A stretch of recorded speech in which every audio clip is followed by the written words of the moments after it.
Je vais repasser très rapidement sur la spirale, qui est une métaperspective qui permet de nous donner une orientation, un modèle pour toute l'après-midi, pour toute la journée, pour replacer tous les thèmes dans une perspective de niveau de conscience. Puisque tous les thèmes, que ce soit économiques, politiques, sociaux, les monnaies, partent toujours d'un certain niveau de conscience et vont être placés dans des structures qui évidemment correspondent à ces niveaux. Alors, Michel en a déjà parlé un petit peu.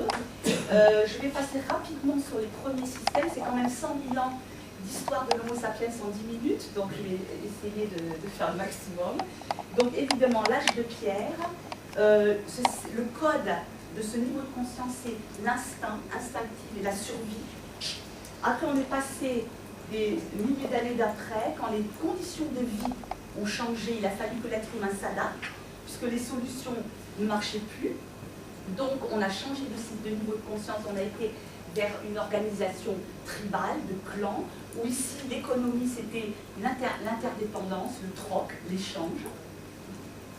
Ce code qui est très orienté sur le nous, sur le collectif, après est passé à une émergence de l'ego, donc développer son ego, ses besoins, avec des formes d'organisation orientées plus sur les systèmes féodaux et d'exploitation, les grands empires. Ceci, évidemment, a amené aussi à certaines limites dans l'évolution de l'être humain, ça ne pouvait plus continuer à marcher. Donc le niveau suivant a émergé parce que les conditions, là aussi, ont changé. Donc c'est toujours en réponse aux conditions d'existence qui changent que l'être humain va développer des nouveaux niveaux de conscience. Ce n'est pas parce qu'il en a envie, ça se fait pour être au niveau évolutionnaire dans la survie. Donc le niveau suivant, c'est un niveau qui va amener la structure et l'ordre. C'est de nouveau un niveau qui est plus orienté sur le nous, sur le collectif. C'est là d'ailleurs que sont apparues des grandes religions.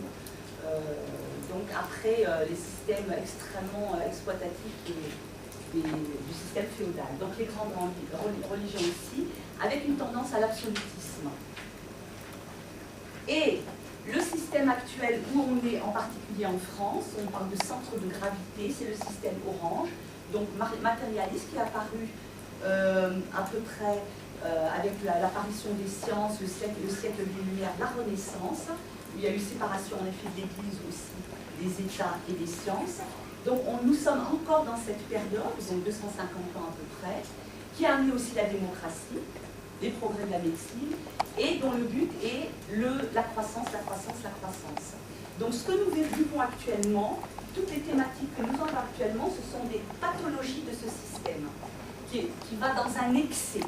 Chacun de ces systèmes a amené des choses formidables, mais il y a toujours des excès.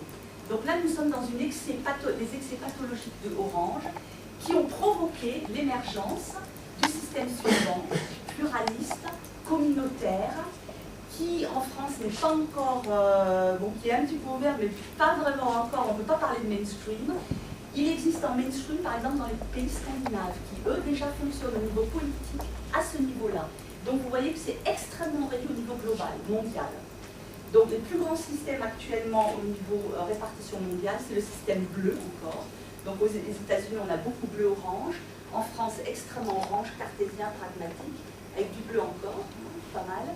En Allemagne, c'est plutôt orange, ouverture vraiment sur le vert. Et ça, c'est la première boucle. Dans tous ces niveaux, à peu près maintenant les 100 000 dernières années, le thème de l'être humain ici, c'était la survie. Que ce soit la survie individuelle, collective, d'un État.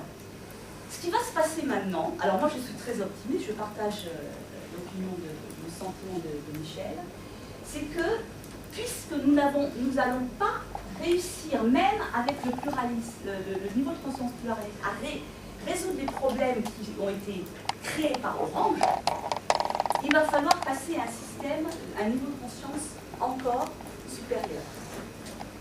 Et c'est le niveau intégral, flexible, qui est axé sur la fonctionnalité. Ce ne sont plus les dogmes qui régissent, ou bien les grands lobbies. C'est observer, identifier les situations, quelles sont les innovations qui fonctionnent, et comment on met toute cette diversité, ce pluralisme qui existe et que nous voulons prendre en compte, comment on organise une société où on va intégrer tous ces systèmes de valeurs en synergie. Alors ça, c'est le travail, ça va être un travail d'architecte social. Comment faire? Ça, c'est la grande question. Alors, mon travail de recherche est axé sur cette transition entre le vert et le jaune, et en trouvant des formes de vie, de travail qui vont être radicalement différentes de ce que sont vit actuellement. Alors, Barbara Maxenbach parle carrément même d'un changement dans notre ADN. C'est-à-dire que si on parle dans le premier cycle de l'Homo sapiens sapiens, l'homme qui sait qu'il sait, nous allons maintenant rentrer dans une nouvelle sphère, Homo universalis. On peut s'imaginer ça comme ça. Pourquoi? Pas parce qu'on trouve ça super et qu'on en a envie, mais parce que si nous voulons survivre à l'échelle planétaire, nous n'allons pas avoir vraiment beaucoup de choix. Bon, il y a évidemment des scénarios de régression qui vont pouvoir se faire et que nous observons actuellement. D'ailleurs, quand je vous dis, vous allez faire un grand bond en avant, qu'est-ce que vous faites? Vous faites un pas en arrière. Donc, n'identifiez pas forcément les régressions actuelles comme des régressions définitives. Ce sont peut-être encore les dernières secousses avant de passer à un niveau de conscience qui va être radicalement différent. Utopique? Je ne sais pas. Un homme historique a dit il y a 2000 ans qu'il fallait aimer son ennemi et même tendre la joue droite et tout le monde le prenait pour un fou. On a quand même pris des valeurs qui sont aujourd'hui visibles. Les premiers révolutionnaires, quand Orange est apparu, on parlait liberté, égalité, fraternité. C'est complètement idiot, c'est l'idéalisme. Donc, moi je pense que, en effet, il va se produire maintenant un saut quantique. Et après, nous allons passer à encore un autre niveau holistique. Ce qui est intéressant, c'est qu'on voit qu'ici, il y a un pôle collectif et ici individuel, et qu'ils se sont toujours développés en espèce d'équilibre. Alors, ce qu'il y a de plus intéressant actuellement, nous sommes donc vraiment juste avant un saut quantique, c'est que toute l'évolution de l'être humain jusqu'au niveau vert s'est fait sans que l'être humain influence de façon consciente l'évolution. Il y a une émergence. Ce qui change maintenant, c'est que nous, en tant qu'êtres humains, nous allons prendre conscience de notre rôle de co-créateur avec l'univers. C'est-à-dire que nous allons pouvoir influencer par nos actes, par notre conscience, par nos actions, le cours de l'évolution.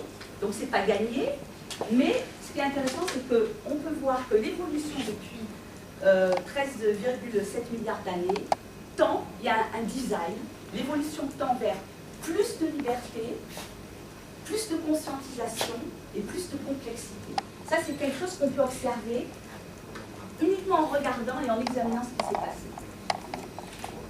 Alors, nous avons une fragmentation. Alors, une idée pour comment y arriver.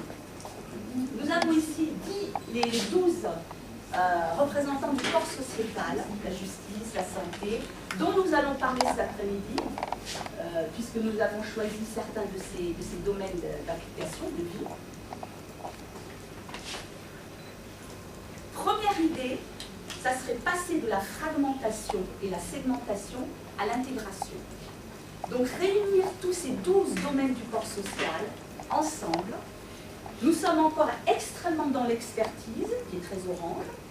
C'est très bien, il a fallu passer à ce stade-là pour accumuler le savoir et développer. Mais si nous continuons chacun dans notre petit segment à travailler en profondeur, nous n'allons pas y arriver. Donc, l'étape suivante, ça serait après l'intégration de tous ces domaines, passer à la co-création. C'est-à-dire que les domaines ne sont plus segmentés, séparés de façon extrêmement rigoureuse, il y a des ouvertures. Et nous allons commencer à regarder qu'est-ce qui fonctionne dans chaque domaine. Qu'est-ce qui fonctionne dans les arts, dans les finances, dans l'économie. Et quand je dis qu'est-ce qui fonctionne, je veux dire par là, quelles sont les innovations qui servent l'individu, le collectif et la vie, qui sont au service de la vie. Ça, ce sont les innovations qui ont du potentiel. Et on va commencer à identifier, à faire une cartographie de tout ce qui marche dans ces segments et de les mettre en synergie.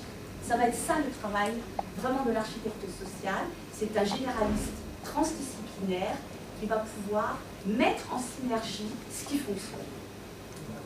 Donc voilà, je soutiendrai dans l'atelier Thomas et Michel, éventuellement avec cette perspective des systèmes de valeurs, mettre en regard un petit peu la métaperspective avec ce qu'on va faire. Merci.